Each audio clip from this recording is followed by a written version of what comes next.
So number one is improve that self-awareness and understand your biases. Number two is have an idea of what your shared purpose is, what your purpose is for you and the people that you manage and the people that you lead, and then validate that with that group. Right? Like, are we all on the same team? Are we all swimming in the right direction? And it doesn't have to be, I mean, it should align with your organizational mission and purpose, obviously, but it doesn't have to be just that. I'll never forget, I was working with an engineering team, and we started talking about shared purpose, and the thought was, oh, you want to make great code, right? But that wasn't it. Their purpose was, we're working with people that are funding some of the most important heart research in the world. So our mission is to make their lives easier so we can heal more people from heart disease. Awesome. Pretty compelling for an engineering team, right? So that's number two. And then number three, I would say, learn about psychological safety and understand how you can foster that within your team. And it's not easy. As leaders, you're burdened with responsibilities on a daily basis. You have to hit your numbers. You have to ship these things. You have to do whatever, the things that made you a leader that you're responsible for, but you can't do it alone. So make sure that your team feels good about what they're doing and feels like they can be themselves doing what you need them to. Are there any hacks, let's call it, to achieving psychological safety, or to rather begin the journey of creating an environment of psychological safety for your team? I think the best hack starts with that self-awareness and vulnerability. If you can't be vulnerable, you can't really expect anybody else to be.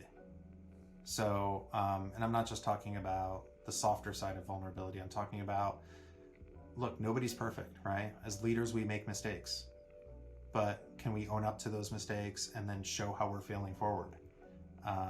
Can we be honest about how we feel about that experience? Or can we be honest about even the challenges that we have? Now, it doesn't mean you have to share absolutely everything and anything, but it means you have to exhibit the behaviors that will foster psychological safety in the team so they can exhibit those behaviors. John, in the pre-interview, we talked a bit about why now? Why is this the moment for inclusive collaboration? And you provided, I think, a three-part answer. One was with respect to the current environment of hybrid and remote. The other was, well, we're entering into a period of uncertainty, and there's a number of sort of subpoints to that. And then the third was recognizing we have a generational workforce. Yeah. Can you talk a little bit more about those three items in answering the question, why now? Yeah, I'll start with the generational workforce. I mean, we're at a time where I think we're going to have 5 or 6 generations in the workforce. And one thing we know, and this isn't our data, this is just public data out there, the younger generations entering the workforce now, they're not going to tolerate the typical, we're just going to manage to the numbers and we're just going to, deliver results for Wall Street. Like, they want to know they're part of something that's driving change, making the world better for them and others. And I think that's absolutely critical. So having that purpose, having the right environment, having the ability for people, for all generations to show up as themselves and work well together, I think is absolutely critical. In terms of uncertainty, I mean, listen, it's now we're kind of more in economic uncertainty versus pandemic uncertainty, but we're constantly dealing with disruption, right? We've all probably had more disruptive lives over the last 2.5 years than we'd like to say any other time in our generation, but it's also not unique that there's constant disruption. And how do you build resilience, and how do you create the right environment so that way your teams can be resilient through disruption? It is interesting when we think about remote and hybrid, but going back to disruption first, there was an interesting lesson I learned very early on.